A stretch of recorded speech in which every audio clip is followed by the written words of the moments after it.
हरे कृष्णा। तो आप सबको श्री कृष्ण जन्माष्टमी की हार्दिक शुभकामनाएं। हालांकि तो हम बोल देते हैं जन्माष्टमी, लेकिन भगवान का जन्म नहीं होता, भगवान का प्रकट होता है, प्राकट्य दिवस होता है। जिस प्रकार से सूर्य जो होता है, सूर्य क्या करता है, सूरज पूर्व दिशा से प्रकट होता है और पश्चिम दिशा के ओर अस्त हो जाता है। तो क्या हम ये कहते हैं क्या कि आज सूरज पूर्व दिशा से पैदा हुआ है और पश्चिम दिशा में मर गया है? नहीं, हम क्या कहते हैं, सूरज प्रकट होता है और सूरज अस्त होता है। उसी प्रकार से भगवान भी प्रकट होते हैं और कुछ समय के लिए लीला करते हैं तो हमें नजर आते हैं, और फिर भगवान क्या करते हैं, अप्रकट हो जाते हैं। तो भगवान का जन्म नहीं होता और ना ही भगवान का मरण होता है। भगवान प्रकट होते हैं और अप्रकट होते हैं। जिस प्रकार से सूर्य प्रकट होता है और कुछ समय के लिए हमारे नेत्रों से दृष्टिगोचर होता है, हम देख पाते हैं सूर्य को, और फिर क्या होता है, उसके बाद सूर्य क्या करता है, अप्रकट हो जाता है। उसी प्रकार से भगवान भी प्रकट होते हैं, कुछ समय के लिए लीला करते हैं, हम देख पाते हैं भगवान को, भगवान के साथ आनंद का आस्वादन करते हैं, रस का आस्वादन करते हैं, फिर भगवान क्या करते हैं, लीला को समेट के अप्रकट हो जाते हैं। जिस प्रकार से सूर्य अस्त हो जाता है, अप्रकट हो जाता है। लेकिन जब सूर्य प्रकट होने से पहले भी सूर्य होता है और कुछ समय के लिए सूर्य नजर आता है, और जब सूर्य अप्रकट हो जाता है, जब सूर्य अस्त हो जाता है, उसके बाद भी सूर्य होता है। सूर्य यहां से अस्त हो जाता है लेकिन न्यूयॉर्क में फिर से उग जाता है। उसी प्रकार से भगवान प्रकट होने से पहले भी होते हैं और कुछ समय के लिए हमें नजर आते हैं, लीलाओं के माध्यम से भगवान नजर आते हैं और फिर अप्रकट हो जाते हैं भगवान। लेकिन जब भगवान यहां से अप्रकट हो जाते हैं तब भी भगवान होते हैं। इस ब्रह्मांड से अप्रकट हो जाते हैं लेकिन दूसरे ब्रह्मांड में प्रकट हो जाते हैं, किसी तीसरे ब्रह्मांड, फिर उस दूसरे ब्रह्मांड में अप्रकट होकर किसी तीसरे ब्रह्मांड में वापस से प्रकट हो जाता है। तो इसलिए जन्माष्टमी तो हर रोज है, ऐसा नहीं कि आज जन्माष्टमी है, कल जन्माष्टमी। एक डेट है जिसमें हम जन्माष्टमी मनाते हैं, लेकिन देखा जाए तो जन्माष्टमी हर रोज है, क्योंकि अनंत ब्रह्मांड है और अनंत ब्रह्मांड में किसी न किसी ब्रह्मांड में भगवान प्रकट होते ही होते हैं। तो आज भी भगवान किसी न किसी ब्रह्मांड में प्रकट हुए हैं। तो इसलिए ना भगवान का जन्म होता है ना भगवान का मृत्यु होता है, भगवान तो प्रकट होता है। इसलिए इस जन्माष्टमी का नाम क्या होना चाहिए, श्री कृष्ण प्राकट्य उत्सव। लेकिन हम लोग प्राकट्य बोल नहीं पाएंगे, प्रकट अड़ उटा अड़बटा ये बोल देंगे, प्राकट्य नहीं बोल पाएंगे। इसलिए चलो तुम लोगों के लिए आसान कर देता है, जन्माष्टमी मतलब अष्टमी के दिन भगवान जन्म लिए थे, इसलिए जन्माष्टमी। लेकिन भगवान का जन्म नहीं होता। अरे जन्म तो आत्मा का नहीं होता, आत्मा इस शरीर का जन्म होता है, ये शरीर जन्म लेता है, ये शरीर मरता है, लेकिन इस शरीर के अंदर जो आत्मा है उस आत्मा का ही जन्म नहीं होता। तो जिससे ये आत्मा आई है भगवान श्री कृष्ण, क्या उसका जन्म हो जाएगा क्या? नहीं, उनका भी जन्म नहीं होता। तो भगवान तो देवकी और वासुदेव जी के वहां ऐसे ही प्रकट होते हैं जिस प्रकार से सूरज प्रकट होता है पूर्व दिशा की ओर।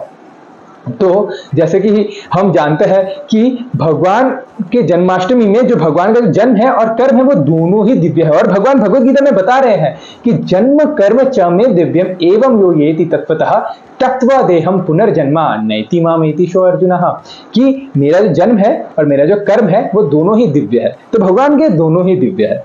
कर्म तो दिव्य है ही है, हमें पता है भगवान के अनेक लीला है। भगवान जब 3 दिन के थे, इन 3 दिन का उनका उम्र है, इन 3 दिन में भगवान ने पूतना का वध कर दिया।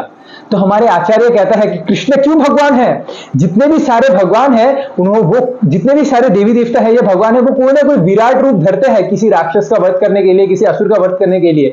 लेकिन भगवान श्री कृष्ण एक ऐसे भगवान है जिन्होंने 3 वर्ष की उम्र में, एक छोटे बच्चे की उम्र में उन्होंने क्या किया, पूतना का वध कर दिया। उनको कोई विशाल रूप धरना नहीं पड़ा। इसलिए श्री कृष्ण परम भगवान है, परम भगवान। तो भगवान के अनेक लीला है। 7 वर्ष में गोवर्धन धारण करते हैं, 8 वर्ष में कालिया के ऊपर डांस करते हैं। तो लीला के माध्यम से तो पता चल ही जाता है कि भगवान क्या है, भगवान की लीला दिव्य है। लेकिन भगवान का जन्म दिव्य है। ये जन्म कैसे दिव्य है? तो जन्म दिव्य होने का मतलब यह है कि भगवान जिस परिस्थिति में जन्म लेते हैं वो दिव्य है। भगवान जहां पर जन्म लेते हैं वो दिव्य है। भगवान जिस कारण के लिए जन्म लेते हैं वो दिव्य है। जन्म लेने के पहले भगवान क्या थे वो दिव्य है। तो इस प्रकार से भगवान का जो जन्म है वो भी दिव्य है। तो इस वीडियो में हम भगवान का जो जन्म है उस जन्म के ऊपर चर्चा करने का प्रयास करेंगे। तो भगवान भला क्यों जन्म लेते हैं?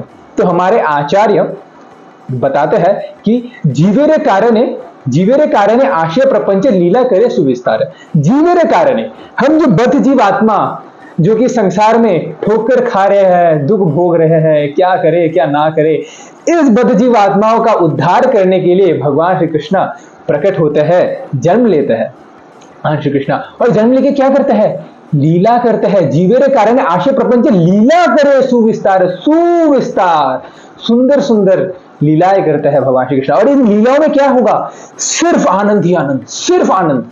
इन लीलाओं में सिर्फ आनंद होगा, क्योंकि हम दुख के सागर में हैं। हमें क्या चाहिए? हम इस दुख के सागर में भी आनंद ढूंढ रहे हैं। भगवान बताते हैं ये जो मैटेरियल वर्ल्ड है यह है दुखालयम अशाश्वतम, लेकिन हम इतने इंटेलिजेंट, हम भगवान की बातों को नहीं मानते। हम पता है ये दुखालयम है, लेकिन फिर भी आनंद ढूंढेंगे।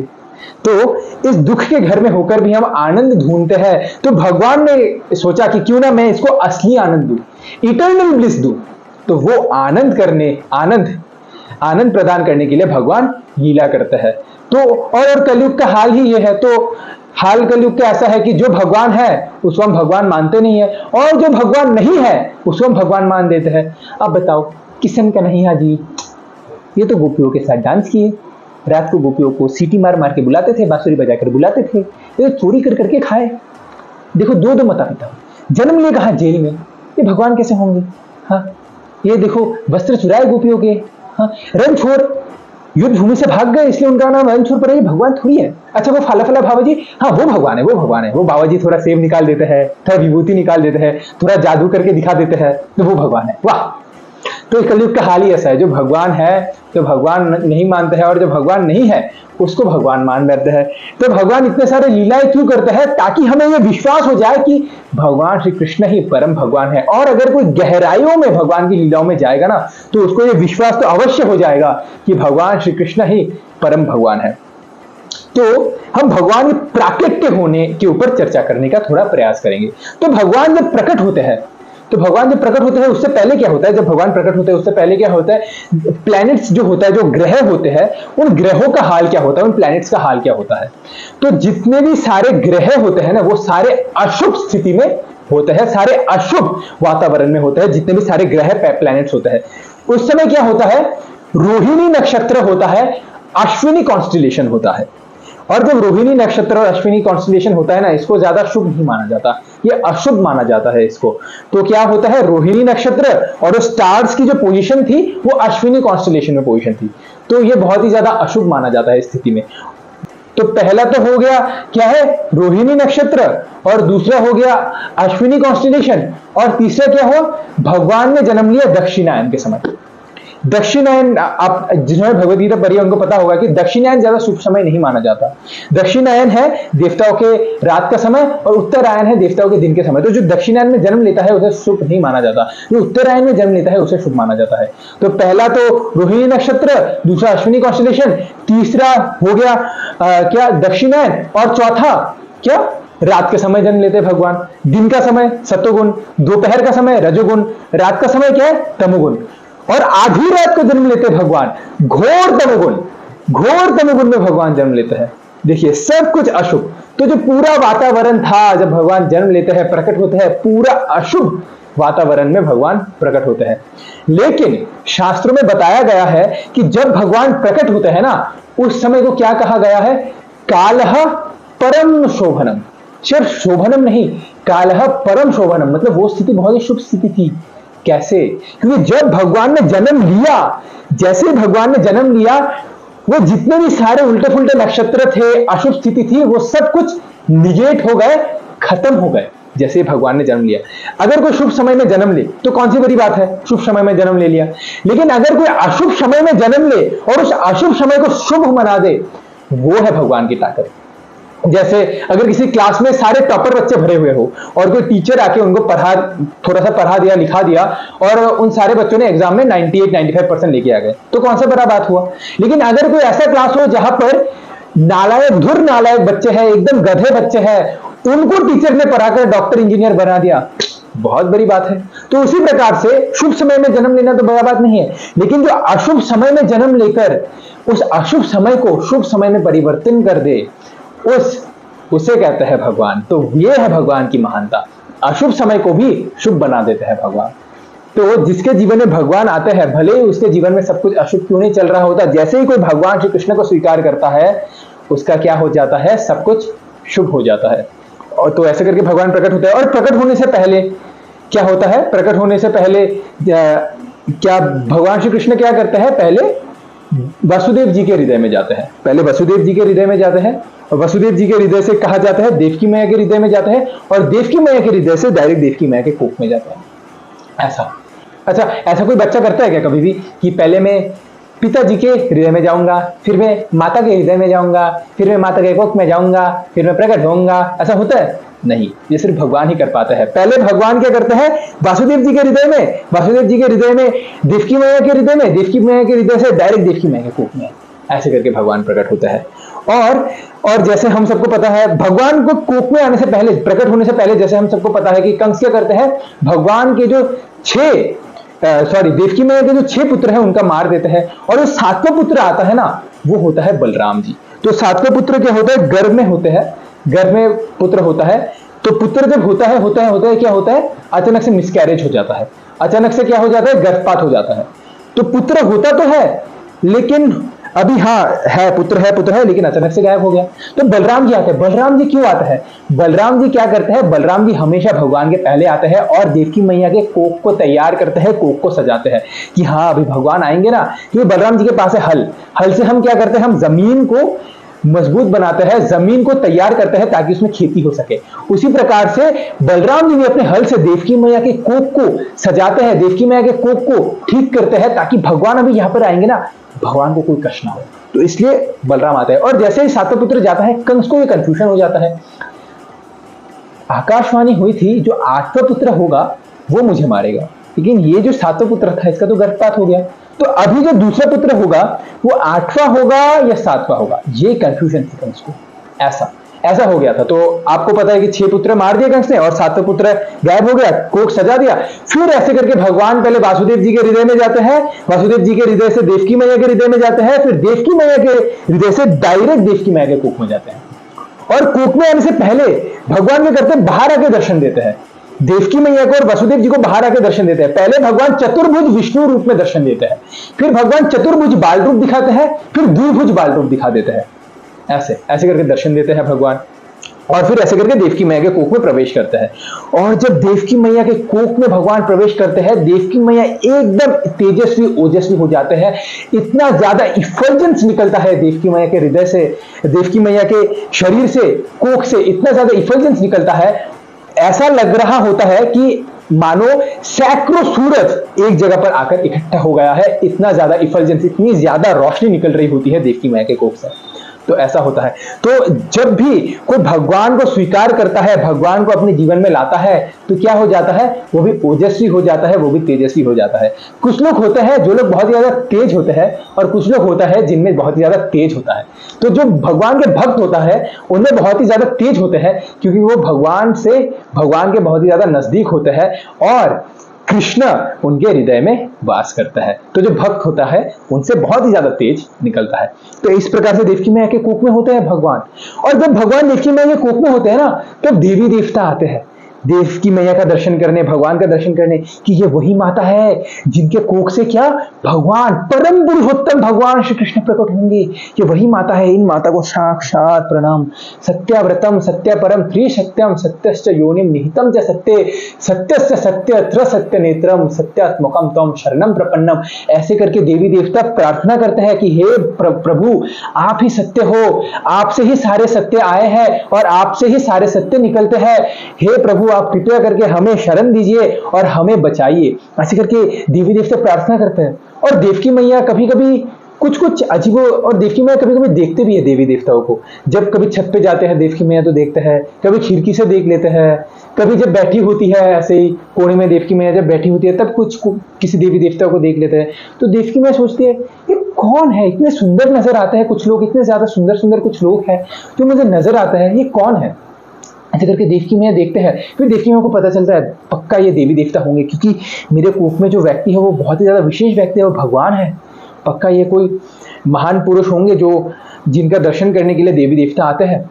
तो ऐसे करके और फिर क्या होता है, और फिर भगवान हम जैसे 9 महीने में प्रकट होते हैं, उसी प्रकार से भगवान श्री कृष्ण 9 महीने प्रकट नहीं होते। भगवान श्री कृष्ण 14 महीने के बाद प्रकट होते हैं। और भगवान श्री कृष्ण ऐसे नहीं कि बायोलॉजिकली प्रकट होते हैं, जैसे हम पैदा होते हैं ऐसा पैदा होते हैं, नहीं। गर्भ में है भगवान श्री कृष्ण गर्भ में है, जब प्रकट होने का समय आया, गर्भ नॉर्मल हो गया, भगवान बाहर प्रकट हो गए, ऐसा भगवान बाहर ऐसे प्रकट हो गए। और जैसे भगवान प्रकट हुए, भगवान के शरीर से इतना तेज निकल रहा है, इतना इफल्जेंस निकल रहा है, भगवान के सिल्की ग्लॉसी हेयर है, और भगवान लंगोट भी पहने हुए हैं।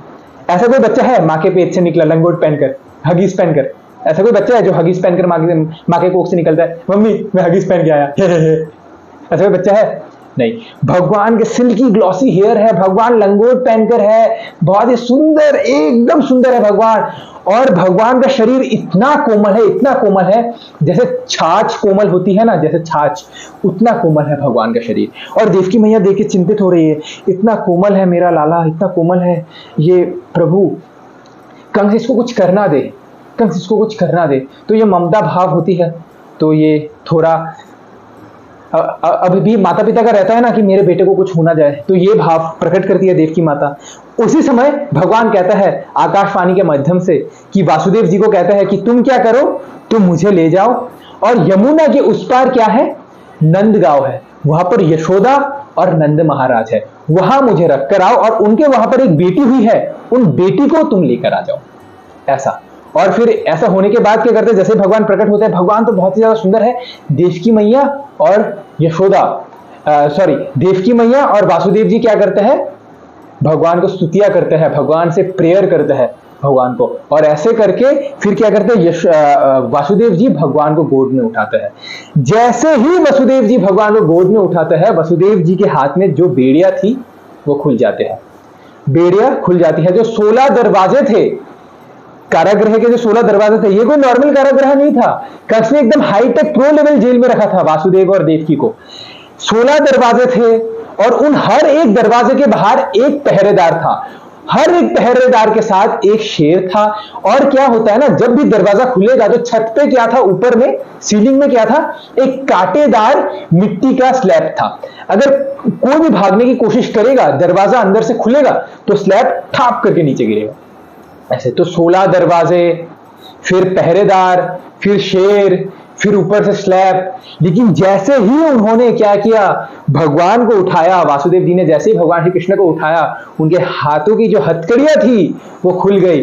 जो 16 दरवाजे थे वो खुलने प्रारंभ हो गए, वो 16 दरवाजा खुलने प्रारंभ हो गए। अब ऐसा नहीं कि ये 16 दरवाजे के साथ 16 माला का कोई कनेक्शन है, नहीं, ऐसा कोई कनेक्शन नहीं है। तो जैसे उन्होंने उठाया, 16 हाथ की खटकरियां खुल गई, 16 दरवाजे खुल गए, जो पहरेदार थे वो सो गए, जो शेर था वो सो गया, जो ऊपर में जो मिट्टी का जो स्लैब था, जो कांटेदार स्लैब था, वो ऊपर ही थम गया, नीचे नहीं आया। तो जैसे ही, तो अभी आचार्य बताते हैं कि जब कोई भगवान को स्वीकार करता है, जब कोई भगवान को अपनाता है, जब कोई भगवान को लेता है अपने जीवन में, तब क्या होता है, जो 16 दरवाजे वो क्या है, 5 कर्म इंद्रिया, 5 ज्ञान इंद्रिया, 5 भौतिक तत्व। भौतिक तत्व क्या है, अग्नि, आकाश, जल, वायु और पृथ्वी, 5 भौतिक तत्व, और एक अहंकार। तो 5 5 5 और 1 मिलाकर कितना हो गया, 16। इन 16 चीजों में आत्मा जकड़ी हुई है, इन 16 शिकंजों में आत्मा जकड़ी हुई है। और जो हथकड़ियां थी वो क्या है, काम, क्रोध, लोभ, मोह, मद, मात्सर्य।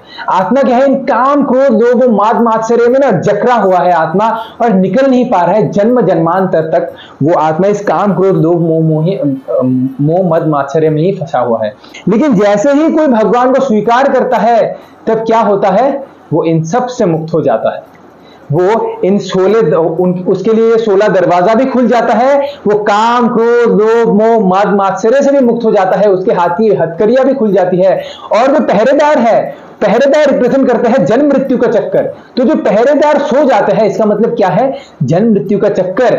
जो भक्त भगवान को लेकर चलता है उसके लिए जन्म मृत्यु का चक्कर बंद हो जाता है, जन्म मृत्यु का चक्कर उसके लिए सो जाता है। तो इस प्रकार से 16 दरवाजे खुल गए, पहरेदार सो गए, हथकड़ियां खुल गई, और ऐसे करके वसुदेव जी भगवान को गोद में उठाकर चलने लगे। और जैसे ही वसुदेव जी भगवान को गोद में उठाकर चलने लगे, उनके हृदय में आनंद उत्पन्न होने लगा, प्रकाश बढ़ता गया और अंधकार कम होता गया। उनका जो आत्मविश्वास था ना, वो बढ़ रहा था। उसी प्रकार से जब कोई भगवान को विशेष रूप से हरिनाम के रूप में कैरी करता है तो उसका क्या होता है, उसका आत्मविश्वास बढ़ता है, उससे तेजस, उससे रोशनी निकलती है, इफल्जन निकलता है, और वो आत्मविश्वास, उसके अंदर आत्मविश्वास है, कॉन्फिडेंस आता है, और वो आनंदित होता है। और ये इतना जो सब कुछ हुआ, ये जो 16 दरवाजे खुले, पहरेदार सो गए, ये सब कुछ एकदम जब हुआ किसी को कुछ पता नहीं चला। जब 16 दरवाजे खुले, ऐसा नहीं जब दरवाजा खुल रहा है टे टे टे टे टे टे टे टे टे ऐसे कर दरवाजा खुल रहा है, नहीं, एकदम स्मूथली हुआ। उसी प्रकार से जब कोई भगवान को अपने जीवन में लेता है ना, तो जो भक्त है उसके जीवन में जो ट्रांसफॉर्मेशन आती है, जो आनंद आता है, जो ट्रांसफॉर्मेशन आती है, वो सब स्मूथली होता है। कोई हो हल्ला, कोई धूम धड़क्का नहीं होता, एकदम आराम से उनके जीवन में ट्रांसफॉर्मेशन आता है। तो वासुदेव जी के हृदय में आनंद उत्पन्न होने लगा, उनका आत्मविश्वास बढ़ने लगा, अंधकार कम होने लगा, प्रकाश बढ़ता रहा। जैसे ही वासुदेव जी भगवान को लेकर चलने लगे, तो उसी प्रकार से भक्त के जीवन में भी आनंद आता है, भक्त के जीवन में विकास आता है, ट्रांसफॉर्मेशन आता है। ये सब कैसे होता है? एकदम आराम से होता है, कोई हो हल्ला नहीं होता। भक्त आराम से भक्ति को रिलीज करता है और भक्ति में आगे बढ़ता है। तो इसी प्रकार वासुदेव जी भगवान को लेकर चलने लगे, और जैसे ही चलने लगे अंधकार कम होता गया। जैसे जितना आगे जाते रहे अंधकार कम होता गया। अरे सूर्यदेव को जिससे रोशनी मिलती है, वो भगवान श्री कृष्ण को जो वासुदेव जी कैरी कर रहे हैं, क्या उनके जीवन में अंधकार होगा क्या? चैतन्य चरित्रामृत में आता है कि कृष्ण सूर्य सम माया अंधकार, जहां कृष्ण तहां नहीं माया अधिकार। ये जो अंधकार है, ये रिप्रेजेंट करता है माया को। जो भगवान श्री कृष्ण को स्वीकार करता है, जो कृष्ण भक्ति को स्वीकार करता है, उसके जीवन से माया रूपी अंधकार हट जाती है, क्योंकि अभी उसके जीवन में भगवान श्री कृष्ण है। तो इस प्रकार से वासुदेव जी चलते हैं। और जैसे ही वासुदेव जी कंस के महल से, कंस के जेल से बाहर निकलते हैं, बहुत ही तेजी से वर्षा होने लगती है। बहुत ही तेजी से क्या होता है? वर्षा होने लगती है। अच्छा, ये वर्षा क्यों होती है? हम हर बार देखते हैं जन्माष्टमी के समय वर्षा होती है। भला ये वर्षा क्यों होती है? हर बार होती है वर्षा जन्माष्टमी के समय, क्यों होती है? एक्चुअली जो क्लाउड्स होते हैं ना, जो मेघ है ना, वो इमोशनल हो जाते हैं, वो बहुत ज्यादा भावुक हो जाते हैं। वो देखते हैं, अरे देखो भगवान ने हमारा वर्ण, हमारा कॉम्प्लेक्शन लिया है। भगवान का नाम क्या है? घनश्याम। घनश्याम, घन मतलब बादल, बादल के समान जो श्याम वर्ण का है, जो घन के समान है, जो घन का श्याम वर्ण है, उन घन का श्याम वर्ण को स्वीकार करने वाले हैं घनश्याम। वो घनश्याम है भगवान श्री कृष्ण। तो उन्होंने देखा कि देखो भगवान प्रकट हुए, हमारा कॉम्प्लेक्शन लेकर प्रकट हुए, तो इसीलिए जो बादल थे वो भावुक हो गए, और इमोशनल होने के कारण उन्होंने वर्षा कर दिए, खुशी के आंसू निकलने लगे। इन आंसू रूपी वर्षा उन्होंने भगवान के ऊपर कर दिया कि देखो भगवान प्रकट हो गए। हालांकि इस संसार में देखा जाए कि जो श्याम वर्ण का होता है जो व्यक्ति, वो ज्यादा सुंदर नहीं माना जाता, वो ज्यादा आकर्षक नहीं माना जाता। काला कलूटा बैंगन लूटा, चल हट। या अगर कोई काली होती है तो वो क्या करती है? फेयर एंड लवली लगाती है, फेयर एंड हैंडसम लगाती है कि एक दिन में गोरी होगी, एक दिन में गोरी होगी। तो सामान्य तौर से देखा जाए, जनरली स्पीकिंग अगर देखा जाए, जो व्यक्ति श्याम वर्ण का होता है तो वो ज्यादा सुंदर नहीं माना जाता। लेकिन एक ऐसा व्यक्ति है जो श्याम वर्ण का है लेकिन सबसे सुंदर है, सबसे आकर्षित है श्याम वर्ण का होके भी, वो है भगवान श्री कृष्ण। तो इस प्रकार से बादल खुशी के कारण भावुक होकर कि देखो, अरे देखो भगवान ने हमारा कॉम्प्लेक्शन ले लिया, ये भावुक होकर बादल ने क्या किया? वर्षा कर दी। और एक कारण जो क्या है, भगवान भगवत गीता में बता रहे, पत्रम पुष्पम फलम तोयम, कि अगर कोई भी मुझे पत्र पुष्प फल या अगर तोयम जल भी अर्पित करता है ना भक्ति भाव से, तो मैं उसे स्वीकार करता हूं। तो बादल कहते हैं, देखो भगवान कह रहे हैं ना, अगर कोई, भगवान भगवत गीता में कह रहे हैं कि अगर भगवान को कोई जल भी अर्पित करता है तो भगवान उसे स्वीकार करते हैं। तो आज हम भगवत गीता को फॉलो करेंगे, तोयम स्वीकार, तोयम प्रदान करेंगे, हम भगवान को तोयम भर भर के देंगे। तो आज हम भगवत गीता को फॉलो करेंगे, क्योंकि भगवान ने कहा है कि अगर कोई उनको जल भी देता है भक्ति भाव से तो भगवान उसे स्वीकार करता है। इसके लिए क्या करते हैं? बादल वर्षा कर देते हैं। ये और एक रीजन क्या है, हमारे आचार्य बताते हैं कि एक तो देवकी मैया है भगवान के मैया, और दूसरा है यशोदा मैया। इन दोनों के बीच में बादल को मौका मिलता है कि हम भगवान का अभिषेक कर सके। क्योंकि अगर भगवान अगर एक बार यमुना के उस पार पहुंच गए और एक बार अगर यशोदा के वहां पहुंच गए तो भगवान का अभिषेक करने का मौका नहीं मिलेगा ना। तो क्योंकि अभी भगवान रिसेंटली जस्ट प्रकट हुए हैं, तो हमारा यह सौभाग्य है कि हम क्या करें? भगवान का अभिषेक करें। तो ये सौभाग्य ताकि उनके हाथ से ना चला जाए, तो इसलिए क्या करते हैं, वर्षा होती है, जोर जोर से वर्षा होती है ताकि हम भगवान का अभिषेक कर ले, हम भगवान की अच्छे से अभिषेक कर ले। ये और एक कारण क्या देते हैं हमारे आचार्य कि हमने सुना है ना, जल ही जीवन है, कि जल क्या है, वो सबके लिए जीवन है। लेकिन बादल सोचते हैं कि हम जल, हम वर्षा, हम जल, हम बादल, जो कि सबके लिए जीवन है, हमें जीवन प्रदान करने वाला कौन है, हमें जीवन प्रदान करने वाला तो भगवान श्री कृष्ण है। तो हम जल में जिनसे जीवन आ रहे हैं भगवान श्री कृष्ण, उन जीवन को हम जल प्रदान कर रहे हैं। तो क्योंकि जल ही जीवन है, उस जल को जिसने जीवन प्रदान किया भगवान श्री कृष्ण, उनको जल प्रदान करते हैं कौन, बादल। तो इस प्रकार से जो बादल थे वो बहुत ही ज्यादा खुश थे कि देखो भगवान ने हमारा कॉम्प्लेक्शन लिया है, तो इसलिए बादल क्या करते हैं, वर्षा कर देते हैं। तो जब बादल बहुत ही ज्यादा वर्षा करते हैं, जोर शोर से वर्षा करते हैं और बारिश होती है बहुत ही जोर से, और वासुदेव जी क्या करते हैं, भगवान श्री कृष्ण को कैरी करते हैं, वर्षा होती है, तो क्या करते हैं ना, अनंत शेष पीछे से आते हैं और वासुदेव जी के ऊपर ऐसे हुड्स फैला देते हैं, ऐसे करके हुड्स फैला देते हैं, ऐसे हुड्स फैला देते हैं ताकि ज्यादा तकलीफ ना हो, क्योंकि तकलीफ हो जाएगी ना, वासुदेव जी को तकलीफ हो जाएगी, इतनी ज्यादा वर्षा हो रही है तो वासुदेव जी को तकलीफ हो जाएगी, तो इसलिए आनंद शेष ऐसे हुड्स फैला देता है ताकि उनको तकलीफ ना हो। तो बादल सोचते हैं अरे हम सेवा कर रहे थे, हमारी सेवा की मौका छीन गई, आनंद शेष जी ने क्या किया, हुड्स फैला दिया। तो अब आनंद शेष जी देखता है कि अरे इनका तो सेवा रुक गई, मैंने हुड्स फैला दिया, इनका सेवा रुक गई। तो आनंद शेष क्या करते हैं, ऐसा हुड्स था ना, थोड़ा सा पीछे कर देते हैं ताकि मैं अपना सेवा भी कर लूं और आप वर्षा भी कर लो, आप वर्षा भी कर लो और मैं उनको प्रोटेक्शन भी दे दूं। तो थोड़ा सा हुड जब पीछे कर दिया तो भगवान के चरण में कुछ छींटे पड़ने लग गए। ठीक है बादल, आप खुश, आप थोड़ा सा छींटा गिरा दो, आप थोड़ा अभिषेक कर लो और मैं अपनी सेवा भी कर लूंगा। तो ऐसे करके जो थे वासुदेव जी के ऊपर से थोड़ा सा पीछे हो गए, लेकिन कुछ छींटे पड़ जाए भगवान के ऊपर, लेकिन उनको प्रोटेक्शन भी मिल जाए ताकि भगवान पूरे ना भीगे, इस प्रकार से। और ये क्या दर्शाता है, अनंत शेष जी है गुरु। तो जो भक्त भगवान को कैरी करेगा, भगवान को अपने जीवन में कैरी करेगा, उस भक्त का रक्षा करते हैं कौन, गुरु रक्षा करता है, अनंत शेष उनकी रक्षा करता है। तो ऐसे करके वसुदेव जी चलने लगे। और जैसे ही वसुदेव जी चलने लगे तो क्या हुआ, यमुना मैया, अब यमुना मैया तक पहुंचे। यमुना मैया का जो लहर था वो बहुत ही ज्यादा तेज लहर था, क्योंकि बहुत ही जोर तोड़ से बारिश हो रही थी और रात का समय था। यमुना मैया का लहर बहुत ही ऊंचा ऊंचा था। तो यमुना मैया ने क्या किया, तो देखा रे भगवान, तो यमुना मैया उछल के आई, उछल के आकर भगवान के चरण स्पर्श किए और चरण स्पर्श करके वापस से आ गई यमुना मैया। और जैसे ही यमुना मैया ने भगवान के चरण स्पर्श कर लिया, यमुना मैया ने वसुदेव जी को रास्ता दे दिया।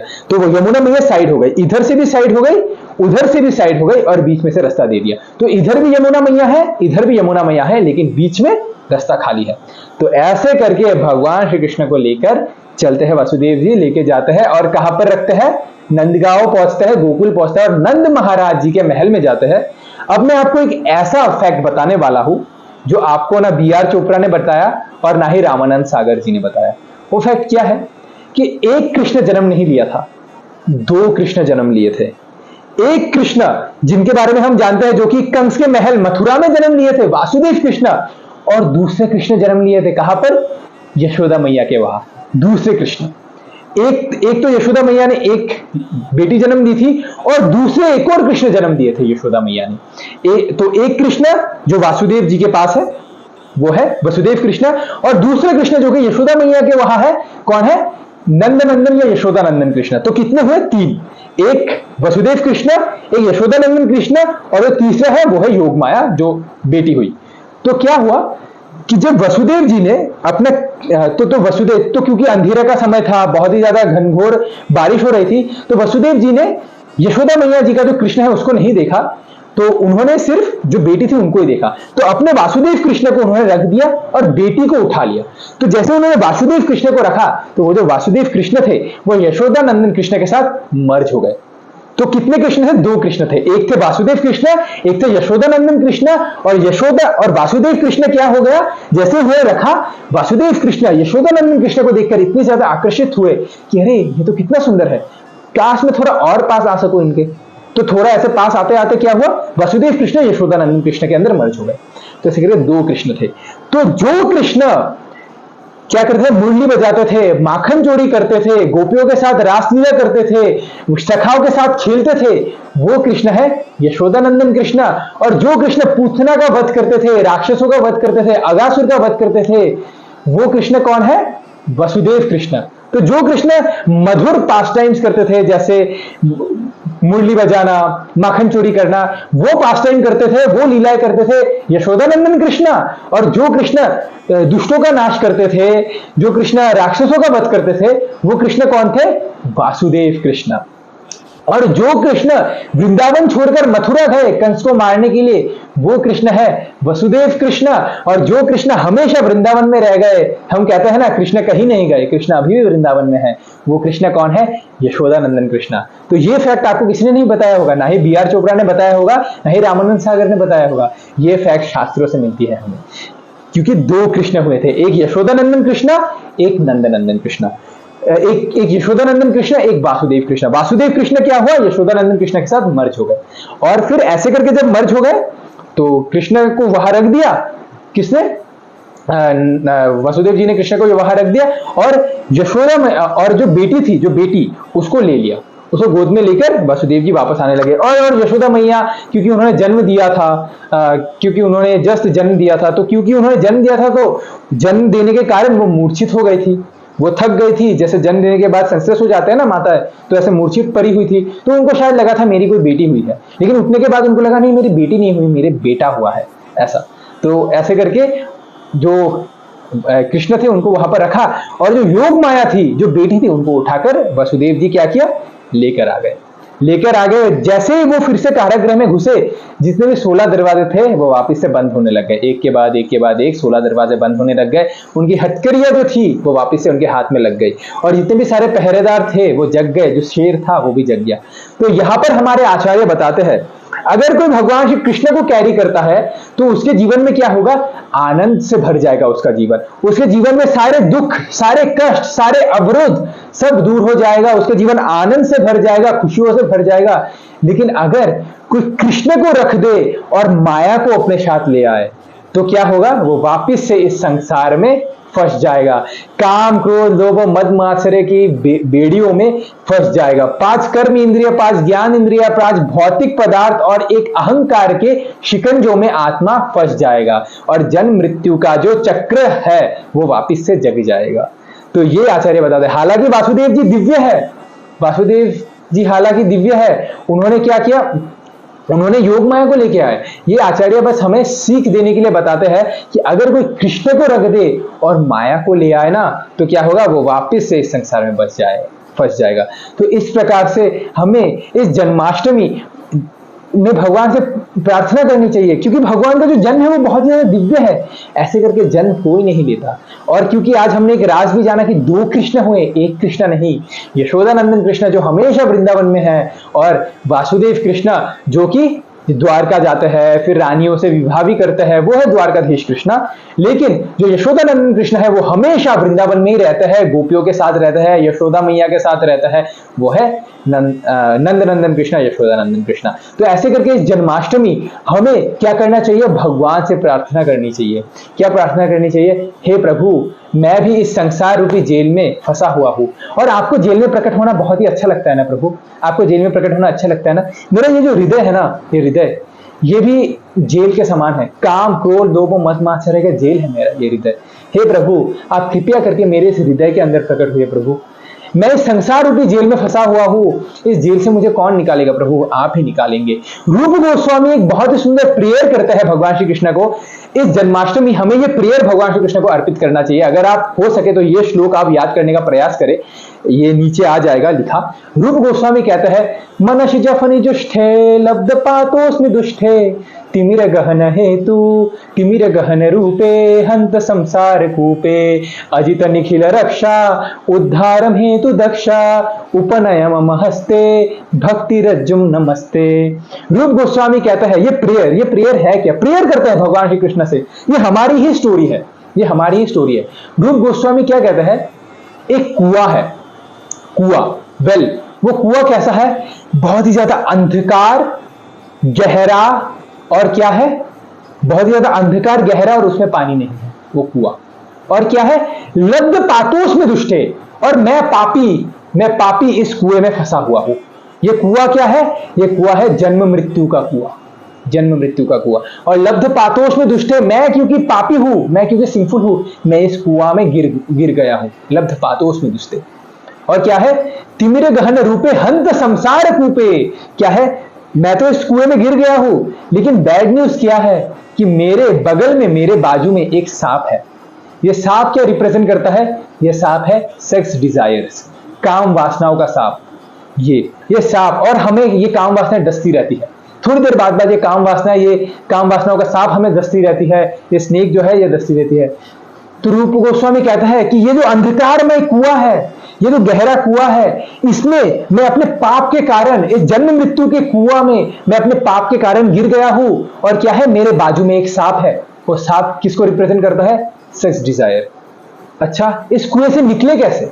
अब इस कुएं से हम तभी निकल पाएंगे, हमें वो ही निकाल पाएगा इस कुएं से जो इस कुएं के बाहर है। और कुएं के बाहर कौन है? भगवान श्री कृष्ण। भगवान श्री कृष्ण इस कुएं के बाहर है। तो रूप गोस्वामी कहता है, हे भगवान श्री कृष्ण, आप कृपया करके इस कुएं में एक रस्सी फेंकिए। इस रस्सी को आप फेंकिए और इस रस्सी को बाहर से कस के पकड़ के रखिएगा। मैं भी इस रस्सी को कस के पकड़ूंगा और इस रस्सी के माध्यम से मैं बाहर आ जाऊंगा। और ये रस्सी क्या है?